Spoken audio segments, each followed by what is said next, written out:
أهلا وسهلا بحضراتكم.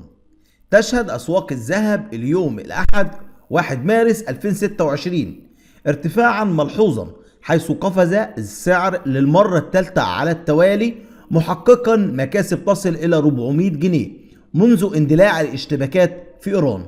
وسجل الذهب في مصر ارتفاع آخر بمقدار 90 جنيه، مما يعكس تأثيره التوترات الجيوسياسية على الأسواق، حيث أنهى المعدن الأصفر شهر فبراير بمكاسب قوية بلغت 7.8% ليحقق الارتفاع السابع على التوالي، وسط توقعات بأن يتجاوز سعر عيار 21 حاجز 7600 جنيه. وإليكم قائمة أسعار الذهب اليوم الأحد 1 مارس.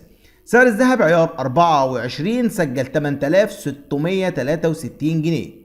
الذهب عيار 21 اليوم سجل 7580 جنيه. سعر الذهب عيار 18 اليوم سجل 6497 جنيه. سعر الجنيه الذهبي اليوم سجل 60640 جنيه. يعتبر عيار 21 الأكثر تداولا في السوق المصري، ولذلك يحظى باهتمام واسع من المواطنين والمستثمرين، خاصة مع التقلبات العالمية واستفادة المعدن الأصفر من قفزة سعر الدولار بنسبة 2% اليوم. يستمد سعر الذهب اليوم دعمه من عدة عوامل، منها تصاعد التوترات العسكرية في الشرق الأوسط، بالإضافة إلى حالة عدم اليقين المرتبطة بالسياسة التجارية الأمريكية، مما أثر سلبا على المعنويات المستثمرين وأدى إلى تراجع نسبي في الدولار.